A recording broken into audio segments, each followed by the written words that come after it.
మహిళల సింధూరాన్ని లాక్కున్న ఉగ్రవాదులపై ఆపరేషన్ సింధూర్ నిర్వహించారు నరేంద్ర మోదీ. భరతమాత బిడ్డల రక్తాన్ని కళ్ళచూపిన ఉగ్రవాదులపై ఎయిర్ స్ట్రైక్స్ నిర్వహించి అదే రక్తంతో భరతమాతకు అభిషేకం చేశారు. అవును, మోదీ చెప్పినంత పనిచేశారు. ఆపరేషన్ సింధూర్ అంటూ ఉగ్రవాదుల రక్తపు టేర్లతో భరతమాత నుదుటిన సింధూరాన్ని దిద్దారు. అర్ధరాత్రి 1:44 పాకిస్తాన్లో ఉగ్రవాదులపై బాంబుల వర్షం కురిపించారు.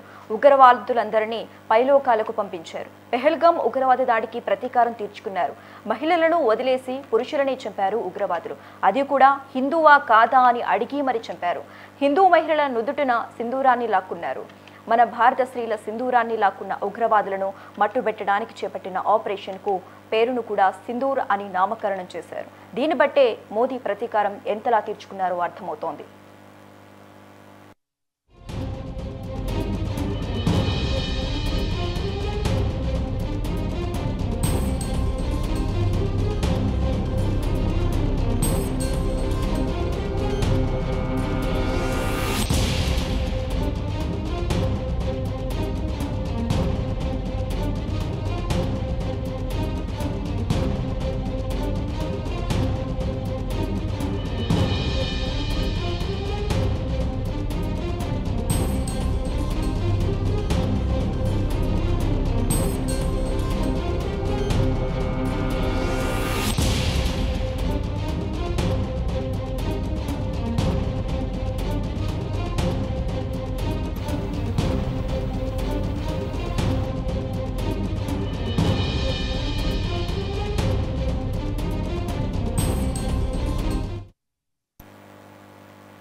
పెహల్గాం ఉగ్రవాద దాడి తర్వాత ప్రతీకారం తీర్చుకోవాలని భారత ప్రభుత్వం భావించింది. అందుకు మోదీ పక్కాగా వ్యూహరచన చేశారు.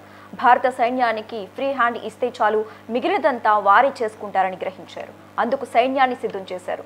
సర్జికల్ స్ట్రైక్ కానీ, అవసరమైతే యుద్ధం చేసినా కానీ సైన్యం ఏ నిర్ణయం తీసుకున్నా తాము అండగా ఉంటామని తేల్చి చెప్పారు. దీంతో భారత వైమానిక దళం సిద్ధమైంది. ఇందుకోసం ముందుగానే ఐబీలు ఇన్పుట్లను సేకరించాయి. పాకిస్తాన్లో ఎక్కడెక్కడ ఉగ్రవాద స్థావరాలు ఉన్నాయో సమాచారాన్ని సేకరించింది.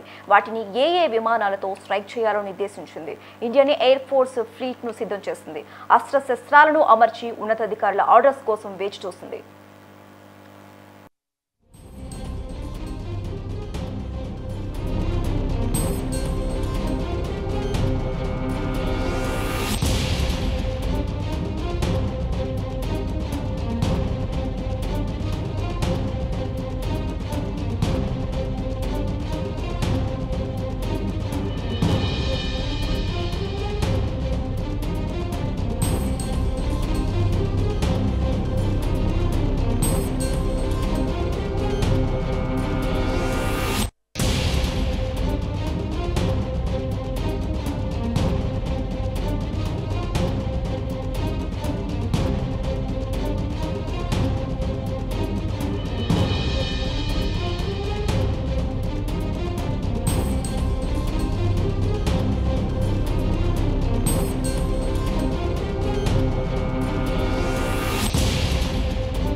సర్వం సిద్ధమైంది. ఇక ప్రధానికి చెప్పటం ఒకటే ఆలస్యం. అందుకోసం ఎయిర్ చీఫ్ మార్షల్ భారత ప్రధానితో భేటీ అయ్యారు. ఈ భేటీలో ఆపరేషన్ సింధూర్కు సంబంధించి పూర్తి వివరాలను వెల్లడించారు. టార్గెట్స్ ఏమున్నాయి, అందుకు ఉపయోగించే ఎయిర్ ఫోర్స్ ఫ్లీట్స్ ఏంటి వంటి వాటికి సంబంధించిన సమాచారాన్ని అందించారు. అందుకు మోదీ కూడా ఓకే చెప్పారు. అందుకు ముందే నేవీ దళాధిపతి చీఫ్లతో భేటీ అయ్యారు. యుద్ధం వస్తే సిద్ధంగా ఉండమని సూచించారు. ఏ క్షణంలో ఏమైనా జరగవచ్చని, సర్వం సిద్ధంగా ఉండాలని చెప్పారు. ఆ తర్వాత ఎయిర్ చీఫ్ మార్షల్కు ఆపరేషన్ సింధూర్ చేపట్టామని ఆదేశించారు. ఇక ఇదే అంశానికి సంబంధించి మనకి చర్చించడానికి రాజకీయ విశ్లేషకులు అలాగే మనోహర్ గారు మనకి జూమ్ లైవ్ లో అందుబాటులో ఉన్నారు. నమస్తే మనోహర్ గారు. నమస్తే. నమస్తే సార్, ఆపరేషన్ సింధూర్ పై మీ అభిప్రాయం ఏంటి సార్? ఇంతకాలం ఎదురు చూసాం. 22 తర్వాత అందరం ఎదురు చూస్తాము. ఏదో ఒకటి జరుగుతుంది, జరగాలి అనేటువంటి మనోవాంఛ దేశ ప్రజలకు అందరికీ ఉంటుంది. కాకపోతే ఈ పేరు చాలా సర్ప్రైజింగ్ పేరుగా వచ్చేసింది. భారతీయులందరూ పులకిస్తున్నారు ఆ పేరుతో. ఎంత అద్భుతమైన పేరు అంటే నిజంగా సింధూరం నుదిటి సింధూరం రాలిపడిపోయినటువంటి మహిళలు, భర్తలను పోగొట్టుకున్నటువంటి మహిళలు వాళ్ళ యొక్క కన్నీటిని తుడ్చడానికే ఈ ఆపరేషన్ అనేటువంటి ఒక మెసేజ్ ఒక్కటే ఒక మాటలో, ఆపరేషన్ సింధూర్ అనేటువంటి మాటతో ఒక పెద్ద కమ్యూనికేషన్ పోయింది. వాళ్ళంతా పులకించిపోతున్నారు.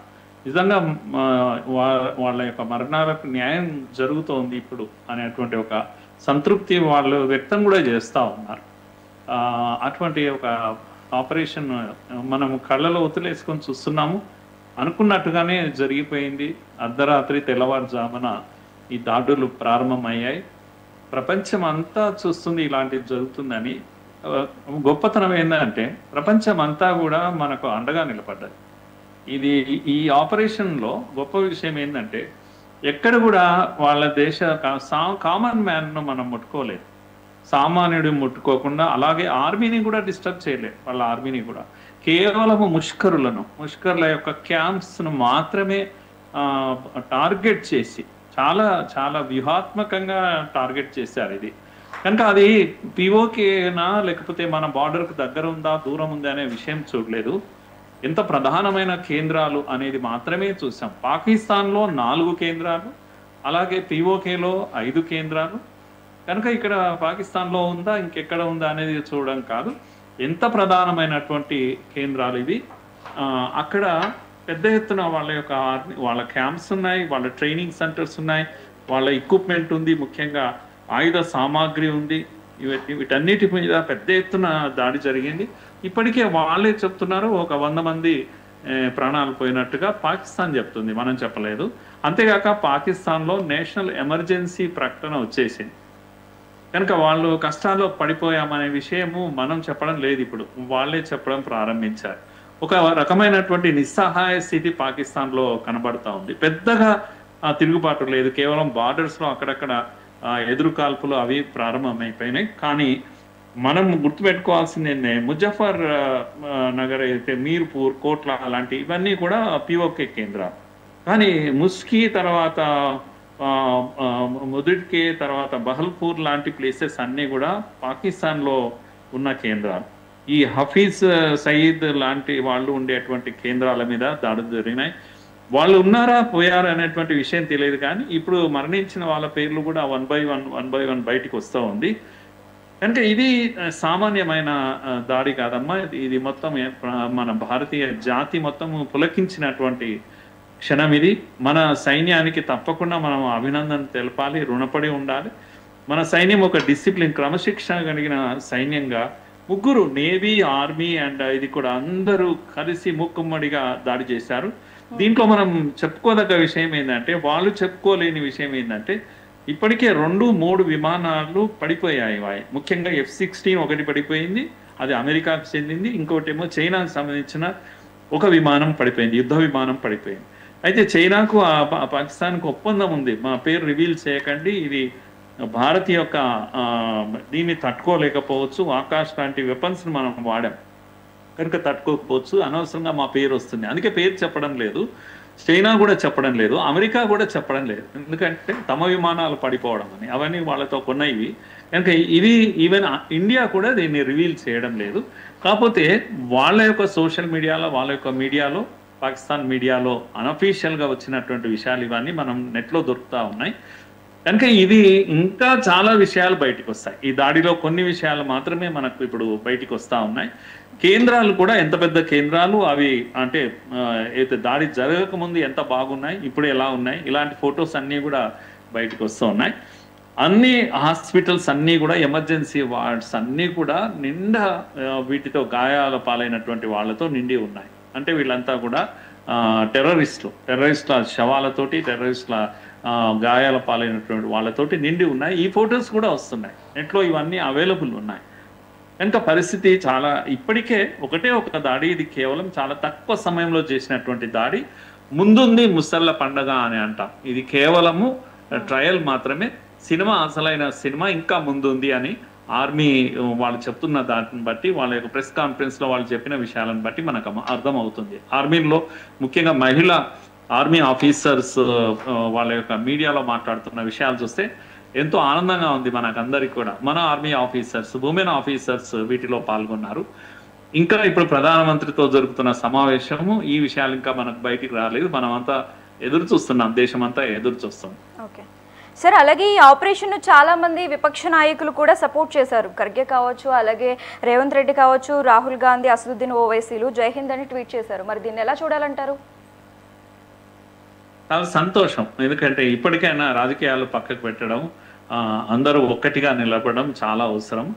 నాకు తెలిసి ఇప్పటికి కూడా ఈ దుర్మార్గం మనం తగ్గించుకోవాలి, ఇప్పటికైనా తగ్గించుకోవాలి. ఏది ఉన్నా రాజకీయ విభేదాలు ఉంటే మీరు ఆ తర్వాత మనం మాట్లాడుకోవచ్చు, కానీ వీటిని కూడా ఏమంటాము సాక్ష్యాలు అడగడం లాంటివి ఇంకా కొందరు మొదలు పెడతారు. పెద్ద నాయకులు కొందరు బాగుంటారు, మేము మద్దతుగా నిలబడ్డామని చెప్పారు, మోడీతో సమావేశమయ్యారు, రాహుల్ గాంధీ మిగతా అందరు కూడా, ఇది మంచిదే. కానీ అక్కడక్కడ కొందరు ఉంటారు కదా, మణిశంకర్ అయ్యర్ లాంటి వాళ్ళు, వీళ్ళకి ఎప్పుడు అలవాటు, వాడి నోటి దురద ఉంటుంది. మొన్న మీరు చూశారు, నిన్న ఉత్తరప్రదేశ్ రాష్ట్ర అధ్యక్షుడు కాంగ్రెస్, ఆయన రఫేల్ లాంటి ఒక దాని మోడల్ ను పెట్టి ఓ నిమ్మకాయ మిర్చితో ఎంత అవహేళన చేశారు. ఈ రఫేల్ ఈ రోజు వాడాం కదమ్మా మనము మన బార్డర్ దాటకుండానే మన రఫేల్ ద్వారా మిసైల్స్ ను పంపించి టార్గెట్ ను కొట్టాం మనం. కనుక ఈరోజు ఇప్పుడు ఏం మాట్లాడతారు, మరి దిష్టి తీయడానికి ఉన్నాయా ఈ రఫేల్ ఇవన్నీ ఆయుధాలన్నీ కూడా? కనుక ఇప్పటికైనా ఇవి మానుకోవాలి ఇటువంటి దుర్మార్గాన్ని. ఎందుకంటే వాళ్ళు there people are making fun of it. మీరు చేసేటువంటి వీడియోలు, మీరు చేస్తున్నటువంటి ఇది వెక్కిరింపులు ఇవన్నీ కూడా అవతల ఎనిమిది వాడుకుంటున్నాడు, మనల్ని అవహేళన చేస్తున్నారు అక్కడ పాకిస్తాన్లో. కనుక ఇవి ఇప్పటికైనా మీరు అన్నట్టుగా రేవంత్ రెడ్డి కానీ మిగతా నాయకులు కానీ జై హింద్ అని, వందే మాత్రం, నిజంగా కూడా వీళ్ళంతా కూడా స్పందిస్తున్నారు. చాలా అద్భుతం, ఒక్కటిగా నిలబడడం చాలా అద్భుతం. అలాగే ఉండాలి మనమంతా కూడా. పాకిస్తాన్కి ఎటువంటి జవాబు చెప్పాలంటే ఇక భవిష్యత్తులో ఇటువంటి దుర్మార్గం, ఇటువంటి ఆలోచనే చేయకూడదు. మాకెందుకు వచ్చిన గొడవ ఈ ఇండియాతో అన్నట్టుగా మారిపోవాలి. అప్పుడైతేనే మన కాశ్మీర్ కూడా హ్యాపీగా ఉంటుంది. చుట్టుముట్టు ఈవెన్ బంగ్లాదేశ్ వీటిల్లో కూడా అక్కడ హిందువులకు జరుగుతున్న ప్రమాదం ఏంటో అవి కూడా మానేస్తారు. ఎందుకంటే ఈ యాక్టివిటీస్ అక్కడ ఇక్కడ అంతటా నడుస్తూ ఉన్నాయి. ఇది చుట్టూ దేశాలకు కూడా ఒక రకమైన భయము, భక్తి కూడా ఉంటుంది. కనుక మనం ఒక్కటిగా నిలబడాల్సిన సమయం ఇది. సరే, అలాగే గతంలో ఇదే నాయకులు సర్జికల్ స్ట్రైక్ పై ఆధారాలు ఏవని అడిగారు. మరి ఈ ఆపరేషన్ పై కూడా భవిష్యత్తులో ఆధారాలు ఏవి అని అడిగే అవకాశం ఉంది అంటారా? ఉంటుంది. ఎందుకంటే నిజంగా కూడా ఫొటోస్ కనుక క్లియర్ కట్ పిక్చర్స్ అవి రాలేదనుకోండి, అప్పుడు ఏమంటారంటే ఏముంది అర్ధరాత్రి చీకట్లో ఏవో ఫోటోలు ఎవరో ఇచ్చినాయి, ఇలాంటివన్నీ కూడా, లేకపోతే గ్రాఫిక్స్ అని కూడా అనేటువంటి అవకాశం ఉంటుంది. అది ఎన్నికల సమయంలో పాలిటిక్స్ లో వీళ్ళు వాడతారు, మనకేమి ఇబ్బంది లేదు. ఎన్నికల సమయంలో వాడితే, ఇంకేదో సమయంలో వాడితే. కానీ ఏదైనా సరే మీరు ఎప్పుడైనా వాడండి, పాలిటిక్స్ ఏమైనా చేయండి, కానీ యుద్ధ సమయంలో దయచేసి అలాంటివి మాట్లాడద్దు. రెండవది ఏంటంటే మన జవాన్లను కించపరచదు. వాళ్ళు చేసిన త్యాగాలు కానీ వాళ్ళు తీసుకున్నటువంటి రిస్క్ ఏందమ్మా, ఇప్పుడు ప్రాణం అడ్డుపెట్టి వెళ్తూ ఉన్నారు వాళ్ళు.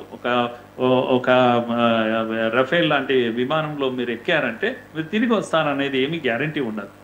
అలా ప్రాణాలు తెగించి పోరాడుతున్నటువంటి మన జవాన్లను మనమే కించపరచుకోవడం ఇదైతుందో. ఇప్పుడు నేను ఒక మాట చెప్తున్నాను, మీరు అడిగారు కనుక, ప్రెస్ బ్రీఫింగ్ లో మీడియా ముందుకు వచ్చేసి 3-4 ఆఫీసర్స్ మాట్లాడారు. దాంట్లో 2-3 మహిళలు ఉన్నారు, పురుషులు ఉన్నారు, నేవీకి సంబంధించిన, ఎయిర్ ఫోర్స్ సంబంధించిన వాళ్ళు, వాళ్ళ విషయాలను వాళ్ళ ప్రజెంట్ చేశారు.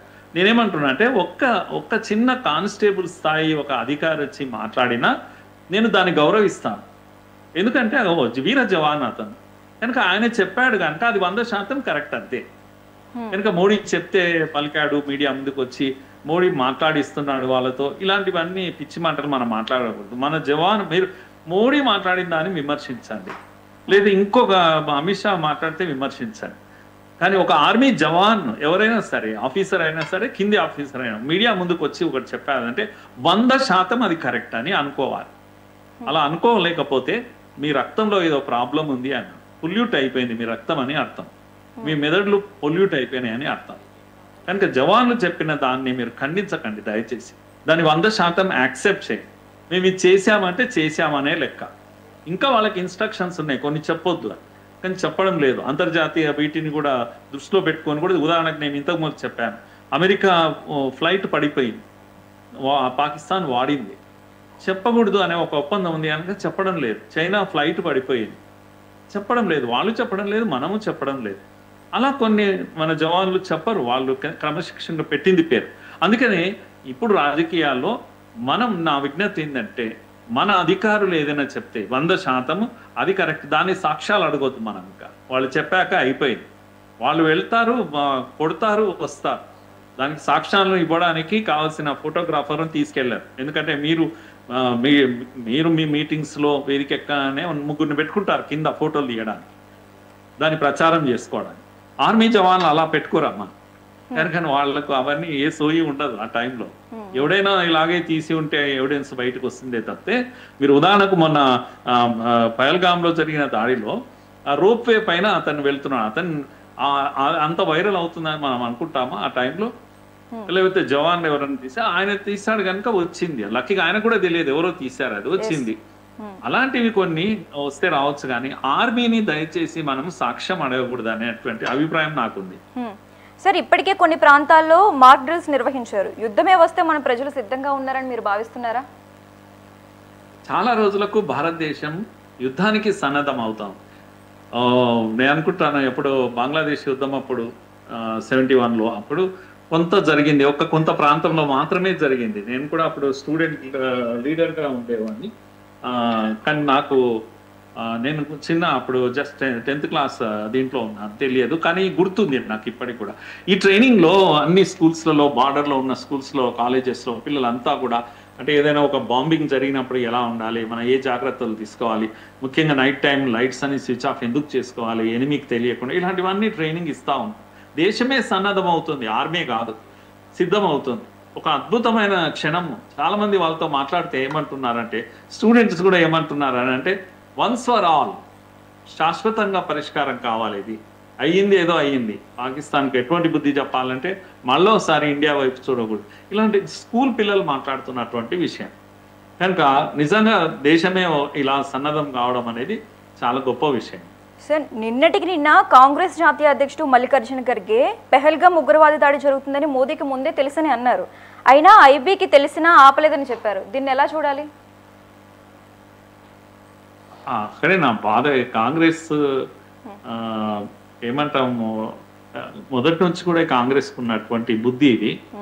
అంత పెద్ద స్థాయిలో ఉన్నటువంటి వ్యక్తి, కింద ఉన్న వాళ్ళు ఎవరో సిద్ధిరామయ్య రోజు యుద్ధం ఎందుకు పనిలేక మాటలతో సరికొస్తే అయిపోయింది కదని ఒక ఆయన అన్నాడు. లేకపోతే మణిశంకర్ అయ్యారు అయితే చాలా ఘోరంగా మాట్లాడాడు. ఆయన ఎప్పుడు మాట్లాడతాడని అనుకుంటాం మనం, ఎందుకంటే ఆయన మాట్లాడకపోతే ఆశ్చర్యపోతాం. కొందరు ఉన్నారు సీనియర్ లీడర్లు, వాళ్ళు పక్కగా అలాగే మాట్లాడుతూ ఉంటారు. ఆయన ఏమన్నాడమ్మా, ఈ ఇండస్ వాటర్ ట్రీటీ ఏదైతే ఉందో మనము ఆపేసాం, నీళ్లు ఆపేసాం. ఇప్పుడు ఎంత పెద్ద ఒత్తిడి అమ్మా పాకిస్తాన్ పైన నీళ్లు ఆగిపోవడంతో వాళ్ళు ఏమన్నాడు, ఎంత ఇదిగా మాట్లాడారు. ఈ ఇండస్ నదిలో పారేది నీళ్లే పారాలి, లేదంటే మీ రక్తం బారుతుంది, ఇంత గొప్ప మాటలు మాట్లాడారు. ఇది మేము యుద్ధంగా పరిగణిస్తాం, మీరు నీళ్లు ఆపారంటే అని అన్నాడు. మరి ఏం చేశారు? నీళ్లు ఆపాం కదా, యుద్ధంగా ప్రకటించాం కదా, మరి యుద్ధమే అనుకో. మరి నువ్వేం చేశావు? నువ్వేం చేయలేవు, ఊరికే మాటలు మాట్లాడతావు. ఇది పాకిస్తాన్ వాడి పని. మరి మీరు కూడా అట్లా మాట్లాడితే ఎట్లా? వాడంటే మాట్లాడాడు ఎనిమి, మీరు కూడా అట్లా మాట్లాడతారా? ఆయన ఏమన్నాడు, 4 యుద్ధాలు జరిగాయి, ఎప్పుడు మనము నీళ్ళని ఆపలేదు, ఇప్పుడు ఆపేస్తారా? నీకేం ప్రాబ్లం అని అంటున్నాడు. ఎనిమిని మనము ఒత్తిడి తీసుకురావాలి. సగం యుద్ధం ఇక్కడే అవుతుందమ్మా. ఇది మనం సైకలాజికల్ వార్ అంటాం. మానసికమైనటువంటి ఒత్తిడి మనం క్రియేట్ చేస్తాం మొత్తం జాతి పైన, పాకిస్తాన్ పైన. నీళ్ళు ఆగిపోయాయట, అయ్యో ఎలా బ్రతకడం అనేటువంటి ఒక ఒత్తిడి ప్రారంభమవుతుంది. ఇది కదా మన వ్యూహంలో భాగం. మీరు 4 సార్లు యుద్ధం అప్పుడు ఆపలేదు, అంతర్జాతీయంగా మనం ఒప్పందం చేసుకున్నాం. మోడీ చాలా తెలివైన వాడు. 5 ఏళ్ల నుంచి వాళ్ళకు ఉత్తరాలు పంపిస్తున్నాడు, వాళ్ళ మీటింగ్స్కి రాలేదు, అది తప్పు వాళ్ళదే. ఆయన ఊరికే ఉండలేదు ఎప్పుడు కూడా. ఎప్పుడు కాంగ్రెస్ పీరియడ్ లో ఇది జరగలేదు. నిజంగానే వాళ్ళు ఎప్పుడు ఆపలేదు. యుద్ధ సమయంలో కూడా నీళ్ళు ఆపలేకపోయారు. ఎందుకంటే మీరు ప్రిపేరే కాలేదు. అలా లెటర్స్ ఎప్పుడు పంపలేదు వాళ్ళకు. మన ఇద్దరి మధ్య ఒప్పందం ఉన్నప్పుడు ప్రతి మీటింగ్ కు రావాలి, వాళ్ళు రాలేదు. రానప్పుడు నోటీస్ పంపాడు. నోటీస్ పంపాక సరిగ్గా యుద్ధం వచ్చింది కనుక ఇప్పుడు ఉపయోగించుకున్నాడు దాన్ని. ఇప్పుడు కూడా అబయన్స్ లో పెట్టాడు, రద్దు చేసుకోలేదు. రద్దు చేయడానికి మనకు అవకాశం లేదు. అబయన్స్ లో పెట్టడానికి రైట్ ఉంది, పెట్టాడు. టెక్నికల్ గా మనకి ఏ ప్రాబ్లం లేదు. అంతర్జాతీయ కోర్టులో కూడా మనం నిలబడతాం. దీంతో నీళ్ళు ఆగాయి, పిచ్చెత్తిపోతున్నారు వాళ్ళు. ఇది కదా మనం చేయాల్సింది. దేశ హితం కోసం మనం మాట్లాడాలి. కానీ మీరు నీళ్ళు ఎలా ఆపుతారని వాడు పాకిస్తాన్ వాడు అడగడం లేదు, మీరు అడుగుతారు కాంగ్రెస్ వారు. ఖర్గే లాంటి ఒక పెద్ద మనిషి అలా మాట్లాడవచ్చా? అంటే మోడీ గారికి సమాచారం ముందే ఉంది, తెలిసి పారిపోయాడా? అట్లయితే సౌదీకో ఎక్కడికో వెళ్ళాడు ఆయన. దానికి కాశ్మీర్కి వెళ్ళడానికి భయపడి సౌదీ వెళ్ళిపోయాడు. ఇప్పుడు సంఘటన జరిగాక తిరిగి వచ్చాడు. ఇంత దుర్మార్గంగా మాట్లాడతారా మీరు? ఇది వాళ్ళ యొక్క నీచ బుద్ధి అని అంటాం. నేను సింపుల్ గా ఒక మాట ఏమంటున్నానంటే, అతి నీచ దిగజారుడు మానసిక స్థితి. అది ఈ టైంలో మీరు మాట్లాడతారు. పోనీ ఇంకెప్పుడైనా ఏదైనా ఆధారాలు దొరికాయి మీకు, అప్పుడు మీడియాకి రిలీజ్ చేసి చూడండి ఇంటెలిజెన్స్ రిపోర్ట్ ఉంది, అక్కడ పహల్గాంలో జరిగేది ఉంది, తెలిసాక కూడా మోడీ వెళ్ళాడు, పెట్టండి, బయట పెట్టండి. ఏమవుతుంది? మీరు ఎన్నికల్లో ఉపయోగించుకోండి. మోడీ తప్పు చేసి ఉంటే ఈ సమయంలో మీరు వాడతారా? నువ్వు పెద్ద మనిషివా? నీకు ఇంత వయసు వచ్చింది కదా, అధ్యక్షుడు కదా, జాతీయ అధ్యక్షుడు కదా. ఎవడో కిందివాడు మాట్లాడంటే మీరే మొన్న లెటర్ ఇచ్చారు, అందరూ ఒకేలాగా మాట్లాడాలి, మీరు పైన మనం నిర్ణయించాము, ప్రభుత్వం వెంట నిలబడాలని, అదే పద్ధతిలో మాట్లాడాలి. మీరే మీ వేణుగోపాల్ ఆయన ఇచ్చినటువంటి లెటర్ కదా ఇది. మరి మీ అధ్యక్షుడే పాటించలేంది? ఏమైనా కోఆర్డినేషన్ ఉందా ఈ పార్టీల మధ్యన? కనుక ఇది చాలా దుర్మార్గము, అన్యాయము. సమాజ్వాదీ పార్టీ కూడా అలాగే మాట్లాడుతుంది. కొద్దిగా మేలు ఇంకా ఓవైసీ లాంటి వ్యక్తి మాట్లాడతాడేమో అని అనుకుంటాను, కానీ మాట్లాడలేదు. చాలా సంయమనంతో ఆయన వ్యవహరిస్తూ ఉన్నారు. కనుక ఈ టైంలో అందరము కులము, మతము, ప్రాంతం ఇవి ముఖ్యం కాదు, దేశమే ముఖ్యం. స్కూల్ పిల్లలు మనకు పాఠం చెప్పేటట్టుగా ఉన్నారు, ఒకవేళ మనం నేర్చుకోకపోతే అని నా అభిప్రాయం. సార్, మరో విషయం ఏంటంటే, ఇప్పటికే పాకిస్తాన్తో యుద్ధం వద్దని కర్ణాటక కాంగ్రెస్ సీఎం సిద్ధరామయ్య అన్నారు. మరి ఇప్పుడు యుద్ధమే చేస్తే మీరు సపోర్ట్ చేస్తారా? కాంగ్రెస్ తప్పదు, ఇప్పుడు కాంగ్రెస్ చేస్తుంది, సపోర్ట్ చేస్తూ ఉంది. సిద్ధరామయ్య కూడా మళ్ళీ తర్వాత విరమించుకొని నేను అట్లా కాదు, అవసరం అంటే యుద్ధం చేయాలి అనే మాట అనేసాడు చివరకు. తప్పదు, యుద్ధ సమయంలో వాళ్ళు ఆ విధంగా మాట్లాడడానికి అవకాశం లేదమ్మా. కనుక ఈ చాలా అద్భుతమైన క్షణము. లష్కరే తోయిబా, జైషే మహమ్మద్ అనే రెండు పెద్ద సంస్థలు, వాటి యొక్క ప్రధాన కేంద్రాలు ఏవైతున్నాయో ఇవి ఈరోజు కూలి కుప్ప అయిపోయాయి, బుగ్గిపాలు అయిపోయినాయని అంటారు. కనుక బూడిద అయిపోయాయి వాటి కేంద్రాలన్నీ కూడా, వాటి ఆయుధాలు అన్నీ కూడా ఇది అయిపోయినాయి. ఒకటి మనకు లెక్క తెలియదు. పెద్ద టెర్రరిస్టులు ఎవరైతే అక్కడ తలదాచుకున్నారో వాళ్ళు ఏమైనా చనిపోయారా, లేదు పోనీ మిగతా టెర్రరిస్టులు ఎంతమంది చనిపోయారు, వాళ్ళ పేర్లు ఏంటి అనేటువంటి లిస్ట్ ఒకటి బయటికి రావాల్సింది ఉంది. 100 మంది చనిపోయారు అనే ఒక జనరల్ లెక్క వస్తుంది. కొంతమంది ఆ చుట్టుపక్కల వాళ్ళు కూడా పోయారు అనేటువంటి విషయం తెలుస్తూ ఉంది. కానీ ఈ రెండు పెద్ద సంస్థలు లష్కరే తోయిబా, జైషే మహమ్మద్, ఈ రెండింటి మీద నడ్డి విరిగే పద్ధతిలో దాడులు జరిగాయి. Selected, very very selected centres పైన ఈరోజు దాడి జరిగింది. 9 కేంద్రాలు, దాంట్లో 2-3 కేంద్రాలు అయితే మనం చెప్పుకోదగ్గాయి. ముఖ్యంగా ఈ పాకిస్తాన్లో ఉన్నటువంటి మురిద్కర్ అనేటువంటి ఒక ప్లేస్ ఉంది, మురిడ్కే అనేటువంటి ప్లేస్, ఇది చాలా సియాల్కోట్ లాంటి ప్లేస్. ఇవన్నీ కూడా ప్రధానమైన కేంద్రాలు. లెక్క పెట్టి కొట్టారు, తేరుకోలేరు, ఇప్పట్లో తేరుకోలేరమ్మా. అలాంటి ఒక దెబ్బ తీశారు. చాలా సంతోషంగా ఉంది నాకైతే. సార్, మరోవైపు గతంలో ఇండియా చైనా వారు జరిగినప్పుడు భారత్లో కమ్యూనిస్టులు చైనాకు సపోర్ట్ చేసిన చరిత్ర ఉంది. సిపిఐ నారాయణ వంటి వారు పాకిస్తాన్తో యుద్ధం ఎందుకు, ఇప్పుడు అవసరమా అన్నట్లుగా కూడా మాట్లాడారు. ఇప్పుడు అలాగే చేసే అవకాశం ఉంది అంటారా? నో, ఇప్పటికే సిపిఐఎం వాళ్ళ పరిస్థితి బాగాలేదు. వాళ్ళ పార్టీలు ప్రజల మధ్య ఆదరణ కోల్పోయారు. వాళ్ళు ఎప్పుడు కూడా తప్పులు చేస్తారు. గొప్ప విషయం ఏంటంటే కొంత సమయం తర్వాత, ఇప్పుడు 62 చైనా యుద్ధం అప్పుడు వాళ్ళు వద్దన్నారు. ఓ రకంగా ఏమంటాం chairman of China Mao chairman of Mao ఉన్నప్పుడు మాకు కూడా అతనే చైర్మన్ అని కూడా ఒకప్పుడు నినాదాలు ఇచ్చారు వీళ్ళు. అంత దుర్మార్గంగా ఉండేవాళ్ళు. కానీ చైనా యుద్ధం అప్పుడు కూడా ఇండియాకు సపోర్ట్ చేయలేదు వీళ్ళంతా కూడా. ఆ తర్వాత ఏమన్నారంటే మేము హిస్టారికల్ బ్లండర్ చేశాము అని అంటుంటారు. ప్రతి దగ్గర కూడా ఎమర్జెన్సీ, ఉదాహరణకు ఎమర్జెన్సీలో సిపిఐ మద్దతు పలికింది, సిపిఎం ఏమో వ్యతిరేకించింది. సిపిఎం జైల్లో ఉంటే సిపిఐ మద్దతు పలికింది. తర్వాత అయ్యో తప్పు చేశాం, మేము హిస్టారికల్ బ్లండర్ చేశాము అన్నారు. అలాగే నేతాజీని హిట్లర్ బూట్లు నాకే కుక్కగా వర్ణించారు, నేతాజీని తిట్టారు, లేకపోతే వివేకానందని తిట్టారు, ఈవెన్ అంబేద్కర్ని కూడా వ్యతిరేకించారు. ఇవన్నీ తప్పులు చేస్తూ పోయారు కమ్యూనిస్టులు, సిపిఐ సిపిఎం. వాళ్ళు పెట్టింది పేరు, ఇలాంటి పనులు చేయడానికి పెట్టింది పేరు. They are well known for these things. And at the same time గొప్ప విషయం ఏంటంటే వాళ్ళకు ఓ 10 ఏళ్ల తర్వాత వాళ్ళకి జ్ఞానోదయం అవుతుంది. అప్పుడు ప్రజల ముందుకు వస్తారు, సిగ్గు లజ్జ ఏం లేకుండా ఏమని చెప్తారంటే హిస్టారికల్ బ్లండర్ అని చెప్తారు, చరిత్రాత్మకమైనటువంటి తప్పిదం చేశాం మేము అని.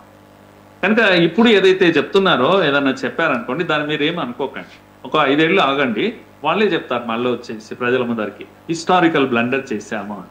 వాదించేటప్పుడు బలంగా వాదిస్తారు, తర్వాత చరిత్రాత్మకమైన తప్పిదాలు చేయడమే వాళ్ళ హక్కుగా ఉంటుంది, వాళ్ళు మాట్లాడుతూ ఉంటారు. ఇది వాళ్ళ చరిత్ర, సిపిఐ సిపిఎం కమ్యూనిస్టుల చరిత్ర. ఆ విధంగా ప్రజల ఆదరణ లేక ఈరోజు కనుమరుగైపోతా ఉన్నారు మెల్లమెల్లగా. అందుకే ఇప్పుడు ప్రజలు కూడా వాళ్ళని ఎవరిని పట్టించుకునేటువంటి పరిస్థితిలో లేదు. మీరు చూస్తున్నారు కదా, ఈ కమ్యూనిస్టులు అందరూ కూడా ఇలాగే ఉంటారు. ఇప్పుడు మనం ఒక వైపు దేశమంతా దేంట్లో ఉందామా, దేశం అంతా కూడా పెహల్గాం దీంట్లో ఉంది. అయ్యో 26 మంది మన దీన్ని దేశభక్తులను కోల్పోయాము కదా అని బాధలో ఉన్నాము. పాకిస్తాన్తో ఎప్పుడైనా యుద్ధం చేయొచ్చు మనము అని దీంట్లో ఉన్నాము, ప్రెషర్లో ఉన్నాము. ఈ టైంలో వీళ్ళు ఏం మాట్లాడుతున్నారు, మన హైదరాబాద్లో మీరు చూస్తున్నారు కదా, సోకాల్డ్ పౌర హక్కుల సంఘాలందరూ కూడా వచ్చేసి oh stop this nonsense, Karregutta Erragutta ఇదంతా కూడా అల్లరి చేస్తా ఉన్నారు. ఆపేయండి, అమానవీయమైన ఈ చర్య ఆపండి. అరే కనీసం మీరు పెహల్గాం గురించి మాట్లాడండి. ఇక్కడ ఏదో ఆర్మీ వాళ్ళు దీనికి వెళ్ళారు, ఎన్కౌంటర్ ఏదో జరుగుతుంది ఎర్రగుట్టలో, నక్సలైట్ల మావోలు ఎంట పడ్డారు, కరెక్టే, అది నిజమే. కానీ అది మీరు డిమాండ్ ఏదైనా చేస్తే చేయండి. కానీ మీరు ముందుగా ఒక నోరు తెరిచి ఏం జరుగుతుంది ఈ దేశం పైన, పాకిస్తాన్ చేస్తున్నది ఇది, దాన్ని ఖండించండి, టెర్రరిస్టు దాడులను ఖండించండి. నేను ఒక మాట అంటున్నానమ్మా, ఈ భారత్ మాత అనేక గాయాలతో రక్తమోడుతూ ఉంది. ఈ తల్లి, భారత్ మాత అనే ఈ తల్లి అక్కడ పాకిస్తాన్ పంపించిన ముష్కర్లు వాళ్ళు చేస్తున్న గాయాలతోటి, ఇక్కడ ఇంటర్నల్ గా నక్సలైట్లు చేస్తున్న గాయాలతోటి రక్తమోడుతా ఉంది ఈ దేశం. చాలు, ఇంకా చాలు. వాడు ఒక పేరు మీద, మీరు ఒక మతం పేరున వాడు చేస్తా ఉన్నారు, సిద్ధాంతం పేరున మీరు చేస్తా ఉన్నారు. ముసుగు వేసుకుంటారు మీరేం. అయ్యో మా ఆదివాసీలను ప్రభుత్వం ఏమో చేస్తుంది. మీరు ఆదివాసీల దగ్గర మీరు పోయి కూర్చున్నారు కదా, మీకేం పని చెప్పండి? అడవుల్లో మీరు వచ్చేయండి, పోలీసులు అక్కడ ఎందుకు వెళ్తారు? మీరు పైనుంచి ఏమంటారంటే ఆదివాసులను చంపడానికి వాళ్ళు వెళ్ళారు అని అంటారు ఎర్రగుట్టలు. మిమ్మల్ని చంపడానికి వెళ్ళారు. మీ తుపాకులన్నీ సరెండర్ చేసి వచ్చి సరెండర్ కాండి ప్రభుత్వం ఉందల. మీ సీతక్క, మీ విమలక్క, మీ జంపన్నలు అందరూ సరెండర్ కాలేదా? వచ్చి మళ్ళీ ఇక్కడ మైకుల ముందర కూర్చొని దాడులు ఆపండి, ఏకపక్షమైన దాడుల చర్చలు చేయండి అంటారు. నేను ఒక మాట అంటున్నాను, ఎవరితో చర్చలు చేయాలి? భుజాన తుపాకి పట్టుకొని రండి చర్చలు జరుపుతామని అంటారా? దుర్మార్గులు మీరు. తుపాకులు కింద వేసాము, మేము యుద్ధం చేయడం లేదు కదా, కనుక మాతో చర్చలు లేదు. మీతో చర్చలేంది, మీరు సరెండర్ కాండి. నేను ఒక మాట చెప్తున్నాను అమ్మా, దేశంలో ఒకటే తుపాకు ఉంటుంది ఎప్పుడైనా. రాజ్యాంగం అంబేద్కర్ మహాశయుడు ఇచ్చినటువంటి తుపాకి, అది పోలీస్తో ఉంటుంది, అది ఆర్మీతో ఉంటుంది. ఇంకొకడు ఎవడైనా సరే తుపాకి పట్టడానికి వీల్లేదు. నువ్వు దానికి ఏమైనా చెప్పవచ్చు, నువ్వు పేదవాడు, తోక తొండెము, లేకపోతే గిరిజనులు, ఆదివాసీలు, వాళ్ళ కోసం మేము నువ్వెవడో పట్టుకోవడానికి. అంబేద్కర్ రాజ్యాంగం ఉన్నాక దానికి సరెండర్ కావాల్సిందే మీరంతా కూడా.